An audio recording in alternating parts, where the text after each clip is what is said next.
जय हिंद दोस्तों। I hope you all are well और आपकी प्रिपरेशन भी बहुत अच्छी तरीके चल रही होगी। मैं आशीष भंडारी स्वागत करता हूँ अपने चैनल कृष्णा फाउंडेशन के अंदर एक बार फिर।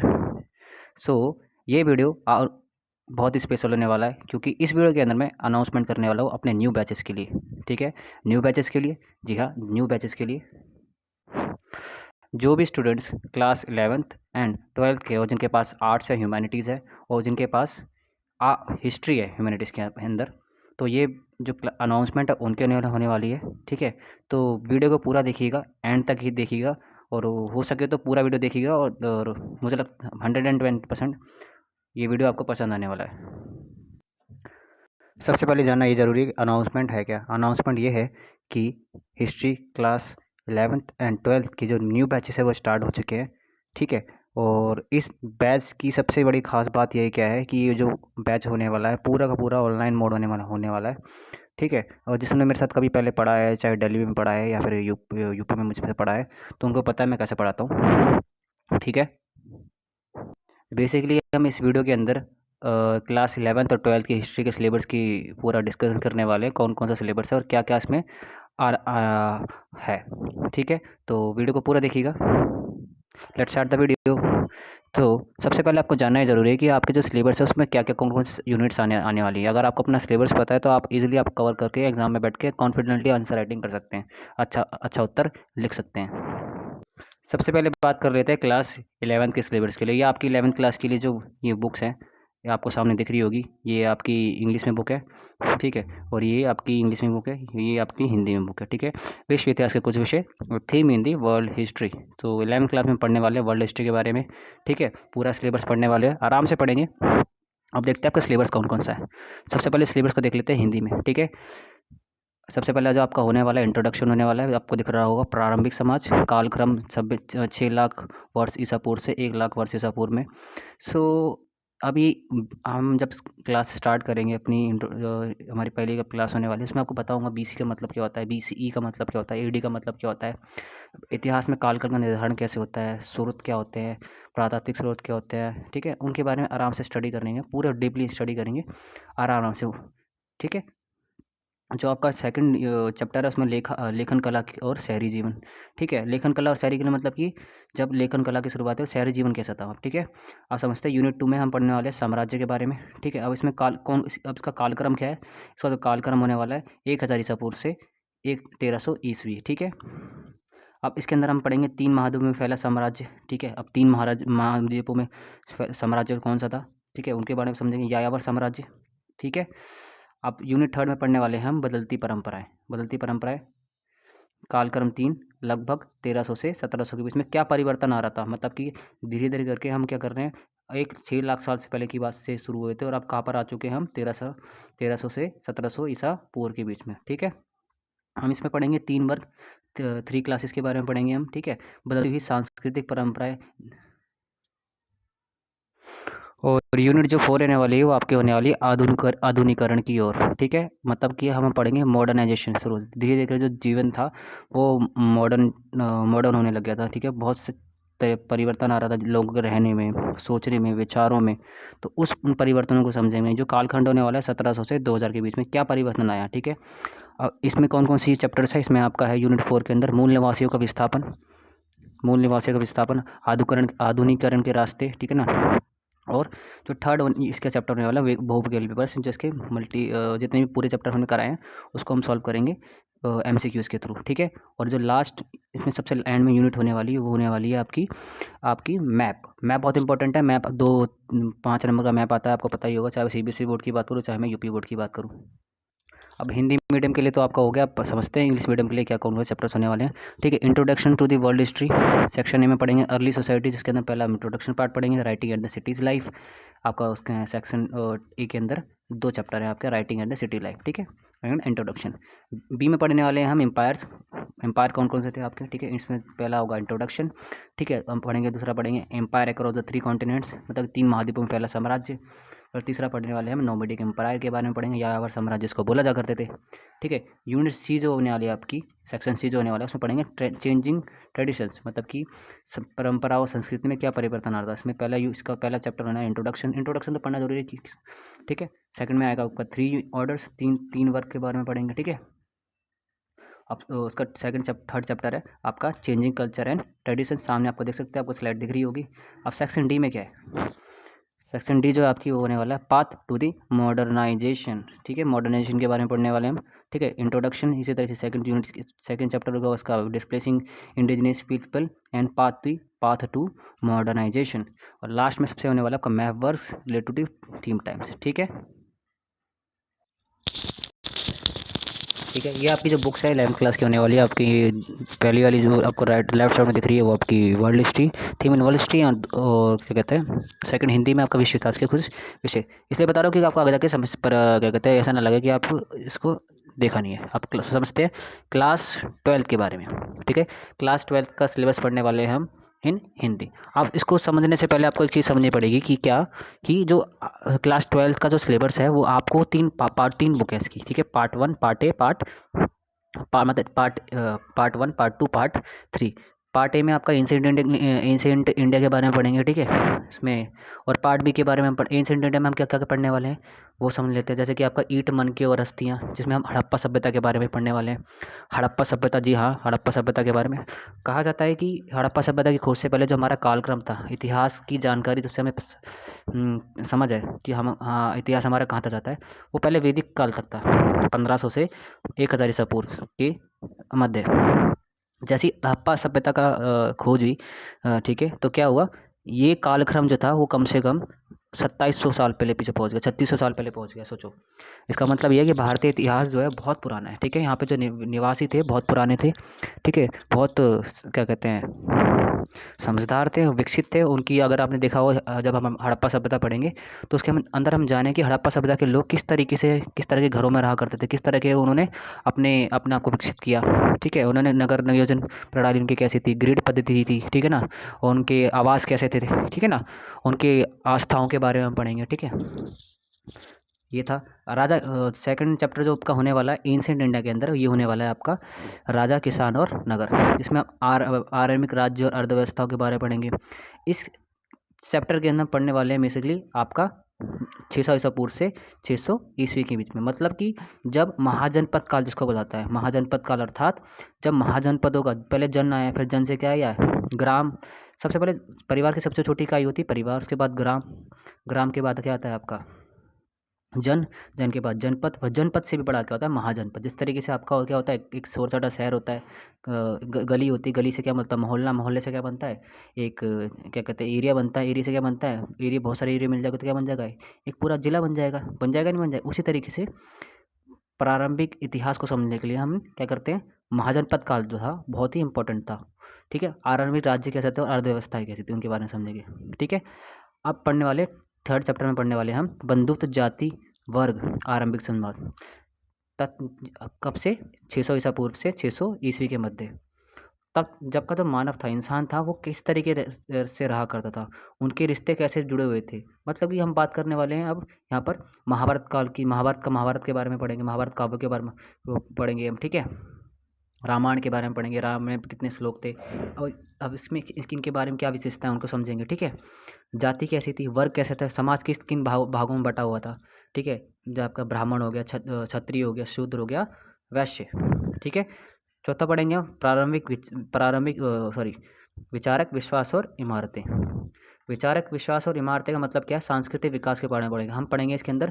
क्योंकि 600 ईसा पूर्व के अंदर, 600 ईसा पूर्व से लेकर 600 ईस्वी के बीच में एक बहुत बड़ा परिवर्तन हो रहा था। क्या हो रहा था इस बीच में, क्या हो रहा था, जो हिंदू धर्म था, वैदिक कर्मकांड थे, वो बहुत हावी हो गए थे, वो आम जन के लिए नहीं थे।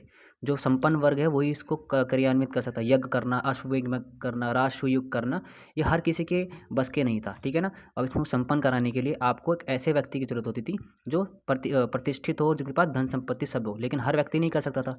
तो जो वैदिक कर्मकांड थे वो क्या थे, सारे के सारे बहुत ही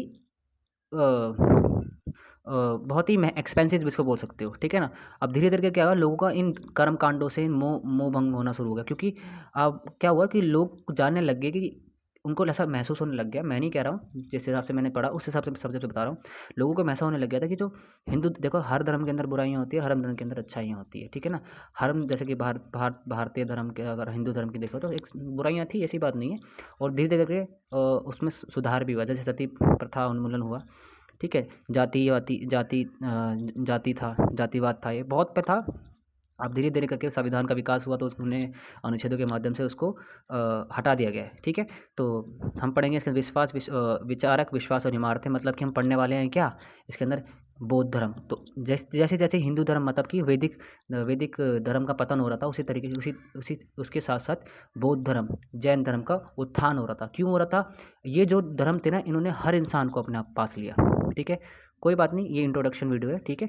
पूरे चैप्टर हम आराम-आराम से पढ़ेंगे, ठीक है। अब आती है आपकी, मैंने आपको बताया कि जो इतिहास को 3 भागों में बाँटा जाता है। पहला आता है आपका एंशिएंट, दूसरा आपका आता है मॉडर्न, वो सो मेडिवल, उसके बाद आता है मॉडर्न, मतलब कि प्राचीन भारत, मध्यकालीन भारत और आधुनिक भारत। तो मध्यकालीन भारत की शुरुआत होती है आपकी यात्रियों के नज़रिए से समाज के बारे में उनकी समझ। अब क्या हुआ कि धीरे-धीरे करके क्या हुआ, जैसे-जैसे क्या हुआ, ऐसी बात नहीं है, प्राचीन काल के से क्या कहते हैं, लोग यात्रा करते हैं, बहुत सारे काम करने, उनको व्यापार करना होता है, उनको क्या कहते हैं, उनके लोग एक जगह से दूसरी जगह रहते हैं, उनसे मिलने जाना होता है उनको, ठीक है। कुछ राजनीतिक कार्य भी हो सकते हैं, है ना, सामाजिक कार्य, आर्थिक कारण भी हो सकते हैं यात्रा करने के लिए, ठीक है। तो लोग पहले भी करा करते थे, एक जगह से दूसरी जगह जाया करते थे, ठीक है ना। तो इसी तरीके से एक जगह से दूसरी जगह लोग आया करते थे, जाया करते थे, ठीक है ना। तो जो राजाओं के यहाँ पर बहुत सारे उनके क्या कहते हैं, दरबार के अंदर बहुत सारे क्या कहते हैं, राजदूत आया करते थे, मतलब दूसरे देशों से, दूसरे राज्य से राजा दूसरे अन्य राजाओं द्वारा भेजा जाता था। तो वो जो राजदूत हुआ करते थे, वो क्या करते थे, वहाँ पर रहते थे और वहाँ पे यात्रा वृत्तांत लिखा करते थे। जब आते थे वो लिखते, जैसे डायरी जिसको बोलते हैं, जिसको रोज़नामचा भी बोला, सॉरी, डायरी जिसको बोलते हैं, वो लिखा करते थे। तो वो उनकी जो समझ थी, उन्होंने समाज को देखा और उसके बारे में क्या लिखा, तो उनका नज़र देख देख समझते हैं, ठीक है। इसमें पढ़ने फ्रांसवा बर्नियर के बारे में पढ़ेंगे हम ना, इब्न बतूता के बारे में पढ़ेंगे हम, ठीक है ना, ठीक है। तो इन व्यक्तियों के बारे में पढ़ने वाले हम, ठीक है। अब समझते हैं भक्ति, सूफी परंपराएं, धार्मिक विश्वासों में। अब पढ़ने वाले हम भक्ति परंपराएं, ठीक है ना। लगभग पूर्व मध्यकालीन काल से और मध्यकालीन काल में क्या भक्ति परंपरा शुरू होगी, मतलब कि अब क्या हुआ, होने लग गया था कि जो भगवान को उनकी उनको अब भगवान को सिर्फ पहले क्या होता था कि भगवान के आगे लोग गिड़गिड़ाया करते थे कि भगवान ये दे दो, वो दे दो, ठीक है ना। अगर आपको भगवान को प्रसन्न करना है तो आपको कर्मकांड करने पड़ेंगे, पूजा करना पड़ेगा, अगरबत्ती लगाना पड़ेगी, ये करना पड़ेगा, यहाँ जाना पड़ेगा, वहाँ जाना पड़ेगा। फिर धीरे धीरे के लोगों को ना समझ आए कि भगवान क्या है। हाँ, हम ही भगवान क्या है, हमने बनाई हुई एक एक प्रतिमा है, जिससे क्या होता है, हमारे मानव आँखों, क्या कहते हैं, मन को संतुष्टि मिलती है, कि ऐसा लगता है कि हमारे ऊपर कुछ हाथ है या नहीं है। तो धीरे धीरे करके क्या हुआ, लोगों ने भक्ति, मतलब कि भक्ति के द्वारा, ना कि कर्म कांडों के द्वारा, मतलब कि भक्ति मतलब गीतों के द्वारा, जैसे कि सूफी संत क्या करते थे, नोटिस करा होगा, अगर आप गए हो बदायूं गए हैं तो आप वहाँ से जाइएगा, आपको समझ में आएगा कि क्योंकि बदायूं में क्या होता है कि वहाँ पे आपका दरगाह है बदायूं में। तो वहाँ पे अगर सुबह सुबह जाओगे तो आपको पता चलेगा, वहाँ पे बहुत कवालियाँ होती है, गाने चलाते हैं। अगर आप मंदिर में जाते हो तो वहाँ पे क्या कहते हैं, भजन चलते हैं। तो उसके बाद अगर भगवान का मुख पे नाम बार बार आ रहा है, तो मतलब क्या, उनको हम यादें तो कर रहे हैं। ये भी पूजा करने का तरीका था, भक्ति परंपरा शुरू हुई, उनके बारे में समझेंगे, ठीक है ना। बहुत से इसमें बहुत सारे विचारक थे, उनके बारे में समझेंगे। एक साम्राज्य की राजधानी विजयनगर एम्पायर की बात करने वाले हैं। विजयनगर साम्राज्य कहा जाता है कि बाबरनामा में इसमें लिखा है कि अगर दक्षिण भारत में कोई सबसे शक्तिशाली भारत में सबसे शक्तिशाली साम्राज्य था तो वो कौन था, विजयनगर साम्राज्य, जिसके अंदर हम कृष्णदेव राय के बारे में पढ़ेंगे, ठीक है। किसान, जमीन और राज्य, कृषि समाज, उस टाइम का जो समाज था कैसा था, जब मुगल आ चुके थे, बाबर आने वाला था, ठीक है, बाबर आ चुका था, ठीक है ना। तो उस टाइम पे समाज कैसा था, कृषक कैसे थे, किसानों की ज़िंदगी कैसी थी, क्योंकि उस टाइम जो समाज था वो क्या था, कृषि प्रधान था, कृषि पर निर्भर हुआ करता था, वर्षा पर निर्भर हुआ करता था, ठीक है। आगे बढ़ते हैं, अब पढ़ेंगे अब धीरे धीरे करके हम क्या बढ़ रहे हैं, मॉडर्न इंडिया की तरफ बढ़ रहे हैं। मॉडर्न इंडिया मतलब कि आधुनिक काल के बारे। अब समझते हैं उपनिवेशवाद और देहात। उपनिवेशवाद मतलब क्या होता है कि बाहर से देश आए, उन्होंने अपने लोग वो क्या कहते हैं, दूसरे देशों को गुलाम बनाया, वहाँ का आर्थिक शोषण किया, वहाँ के लोगों से वहाँ से धन संपत्ति लूटी, ठीक है। और देहात मतलब कि अब बात करने वाले हैं हम, इसकी बात करने वाले अंग्रेज आ चुके हैं भारत के अंदर, ठीक है। उस कालखंड को समझेंगे हम, ठीक है। आप पढ़ने वाले हैं विद्रोही और राज। अंग्रेज जब आए तो ऐसी बात नहीं है कि 1947 में आज़ादी मिल गई तो एक उसी सिर्फ ये क्या कहते हैं घटना बिल्कुल एकदम से हुई।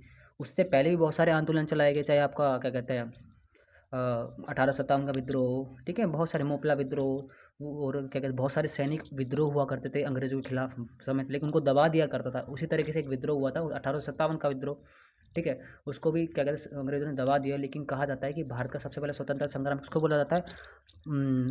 1857 का विद्रोह। इसमें हमने क्या कहते हैं नाना साहब थे इसमें, ठीक है ना, बहुत से आपके बहादुर शाह जफर द्वितीय थे, झांसी की रानी भी इन्हीं में क्या कहते हैं क्या कहते हैं उनको क्या कहते हैं उनकी उनकी मृत्यु हुई थी, शहीद हुई थी, ठीक है।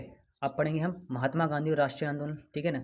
अब क्या आता है गांधी युग आता है, आपको पता होगा गांधी युग के बारे में हम समझेंगे। गांधी युग क्या है कि आपको पता है 1869 में गांधी जी का जन्म होता है, ठीक है, पोरबंदर में।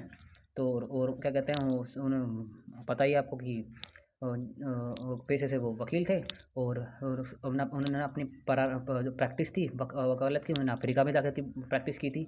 तो वहाँ पे भी बहुत सारे आंदोलन चलाए, फिर भारत में आए लौट के, फिर दोबारा गए, फिर दोबारा भारत में वापस आ गए, ठीक है। तो भारत में सविनय वगैरह बहुत सारे आंदोलन चलाए अंग्रेजों को यहाँ से निकालने के लिए, और उनका हथियार क्या था? अहिंसा, ठीक है। संविधान का निर्माण अब पढ़ेंगे हम नए युग की ओर। जैसे भारत आज़ाद हुआ तो आपको क्या करना तुरंत भारत के अंदर क्या कहते हैं अराजकता ना फैल जाए। भारत का शासन चलाने के भारत को चलाने के लिए आपको संविधान चाहिए। एक संविधान मतलब कि संविधान मतलब कि आपको नियम की एक पुस्तक चाहिए जिसमें क्या क्या किसकी क्या हैसियत रहेगी, किसकी क्या शक्ति रहेगी, उसको समझेंगे कैसे इसका निर्माण हुआ, ठीक है। और जो लास्ट यूनिट होने वाली है आपकी होनी है अभ्यास पत्र। आपके जो पिछले साल के पेपर है उनको सॉल्व करेंगे, उसके जो क्वेश्चन इंपॉर्टेंट क्वेश्चन है वो सॉल्व करेंगे, ठीक है। तो 13 चैप्टर्स है इसके अंदर पूरा टोटल के टोटल, चाहे हम एंसेंट से लेकर बात करें, एंसेंट, मॉडर्न और मेडिवल और मॉडर्न, ठीक है। प्राचीन भारत, मध्यकालीन भारत और आधुनिक भारत, ठीक है। अब देख लेते हैं इंग्लिश में क्या है। थीम्स 1 में आपका ब्रिक्स, रीड्स एंड बोन्स, जिसमें हम हड़प्पन कल्चर के बारे में पढ़ेंगे, सिविलाइजेशन के बारे में पढ़ेंगे, kings, farmers and towns, kings in caste and classes, thinkers in beliefs and builds. Themes in Indian history part 2, जिसको हम बोलेंगे medieval history. Through the eye of travellers, मतलब कि ट्रैवलर्स आए भारत के अंदर, इंडिया के अंदर, उन्होंने क्या देखा, उन्होंने क्या समझा, उन्होंने क्या लिखा, भारत को वो किस तरह से देखते, तो उनके व्यूज़ देखेंगे हम, ठीक है। भक्ति, सूफी ट्रेडिशन, ठीक है ना, भक्ति और सूफी ट्रेडिशन क्या होता है उसको समझेंगे। An imperial capital, Vijayanagar empire, imperial capital Vijayanagar empire के बारे में पढ़ेंगे। यू नो दैट द बाजवा have mentioned in book Baburnama that the most powerful empire was the in that period was Vijayanagar empire. मतलब कि उस टाइम पे विजयनगर साम्राज्य क्या था, बहुत ही स्ट्रांग था अगर अपने अपने एम्पायर्स को देखा जाए तो। पीजेंट्स, जमींदार्स एंड स्टेट्स, इनको समझेंगे। उस टाइम पे जब मेडिवल पीरियड के अंदर क्या था, पीजेंट्स की हालत कैसी थी, जमींदार्स क्या थे, है ना, स्टेट्स का क्या रोल था वो समझेंगे, ठीक है। अब हम यहाँ पे आते हैं थीम 10 में के अंदर, Indian history part 3, colonisation and the countryside, ठीक है ना। अंग्रेज आए, उन्होंने कॉलोनियाँ बनाई, अंग्रेजों की कॉलोनियाँ बनाई, इसमें अंग्रेज रहा करते थे, अधिकारी रहा करते थे, अपनी सहूलियत के लिए उन्होंने कॉलोनियाँ बनाई, ठीक है। उसके बाहर क्या कहते थे, बहुत सारे अन्य लोग रहा करते थे। थीम 11 में रेबल्स एंड दी राज, ठीक है ना, मतलब कि विद्रोह हुआ, अंग्रेजों को भगाने का प्रयास किया गया, उनके खिलाफ बहुत सारी बगावतें भी हुई, विद्रोह हुआ, उनको समझेंगे हम, ठीक है। महात्मा पीरियड गांधी पीरियड पढ़ेंगे, जब गांधी जी भारत में आए तो उनके क्या जो आंदोलन चल रहा था उसमें क्या परिवर्तन है आपको समझेंगे। Mahatma Gandhi and the nationalist movement, ठीक है। थीम 50 में farming and the framing the constitution, मतलब कि संविधान का विकास कैसे हुआ, ठीक है। और लास्ट में आपका होने वाला है मैप पर, ठीक है। अगर आपने बुक नहीं देखी तो देख लीजिए, आपकी पहली वाली बुक है Indian history part 1, medieval history part 2 and modern history part 3, 1, 2 and 3, ठीक है, लाइन वार से, ठीक है। अब आपको ये चीज़ समझना है कि आपको क्या कहते हैं ये कोर्स मिलेगा कैसे, ठीक है ना। कोर्स पूरी तरीके से आपको समझा दिया जाएगा, और कोर्स की फीचर्स क्या है, बाइलिंगुअल होने वाला है, मतलब कि हिंदी इंग्लिश दोनों में पढ़ाया जाएगा। अगर आप सीबीएसई बोर्ड के, यूपी बोर्ड के, तो आपको टेंशन लेने की ज़रूरत है नहीं, पीडीएफ मिलेगा आपको क्लास के एंड में, ठीक है ना। एंड में मेरे हैंड रिटन नोट्स भी मिलेंगे। तो जब तक पूरा सिलेबस खत्म होगा तब तक आपकी बिल्कुल कॉम्प्रिहेंसिव तैयारी हो चुकी होगी। आपको कहीं भी देखने की जरूरत नहीं है, कुछ भी खरीदने की जरूरत नहीं पड़ेगी बाहर से, सिर्फ मेरे नोट्स और जो मैंने पढ़ाया उन क्लासेस को अगर आपने ढंग से लिखा है, नोट्स बनाए, क्वेश्चन सॉल्व किए, तो आपको कुछ भी पढ़ने की जरूरत नहीं, चाहे वो आप सीबीएसई के स्टूडेंट, चाहे वो यूपी बोर्ड के स्टूडेंट है, ठीक है। आगे बढ़ते हैं। अब आपको इसको ज्वाइन कैसे करना है वो भी समझ लेते हैं प्रोसेस। तो ज्वाइन करने के लिए आपको कुछ नहीं करना है, ये आपको सामने दिख रहा होगा आपका यूपीआई, पेटीएम यूपीआई, दिस मेरा क्यूआर कोड है और मेरा नंबर आपको दिख रहा होगा 9278032677। I am repeating my number again, 9278032677 9278032677 मेरा ये UPI कोड है, ठीक है। आप इसको स्कैन कर लीजिएगा और आपको इस पर ओनली 201 रुपीज़ की पेमेंट करनी है, ठीक है। और जो पेमेंट होने वाली है आपको बार बार नहीं करनी है, ये सिर्फ आपको वन टाइम पेमेंट करनी है। कितनी करनी है? वन टाइम पेमेंट, ठीक है। वन टाइम पेमेंट करनी है और आपको पूरे जब तक कोर्स ख़त्म नहीं हो जाता आपको पूरा का पूरा क्या कहते हैं पढ़ाया जाएगा, ठीक है। तो अगर आपको अगर अच्छा लगा तो सब्सक्राइब कर लीजिएगा चैनल को, शेयर कर दीजिए वीडियो को। जो स्टूडेंट्स अभी क्लास 12th में 11th में आए हैं और उनको क्या कहते हैं डीपली पढ़ना है, आराम से पढ़ना है, ठीक है ना, कहीं बाहर बाहर जाने की जरूरत है नहीं, ठीक है। तो उनको ये वीडियो शेयर कर दीजिएगा। मिलते हैं हम अपने नेक्स्ट वीडियो के अंदर। Bye bye. और आप सबसे लास्ट में आपको एक चीज़ और बता दूँ कि जब क्लास ख़त्म होगी तो आपको रिकॉर्डेड लेक्चर्स भी मिलेंगे, ठीक है। तो अगर आप कहीं भी रहते हो, कहीं से कान में आपको लीड लगाई, आप उनको सब बैठ के आराम से सुन सकते हो, ठीक है। तो जैसे ही आपने पेमेंट कर दोगे तो क्या होगा, आपको व्हाट्सएप ग्रुप में जोड़ दिया जाएगा और व्हाट्सएप ग्रुप में जोड़ने के बाद क्या होगा, आपको उसमें कब क्लासेस होगी, क्या शेड्यूल रहने वाला है, ठीक है, वो सारी की सारी डिटेल्स आपको आ जाया करेगी अकॉर्डिंग टू दिस शेड्यूल, ठीक है। जय हिंद। मिलते हैं अपनी नेक्स्ट वीडियो के अंदर। Bye bye.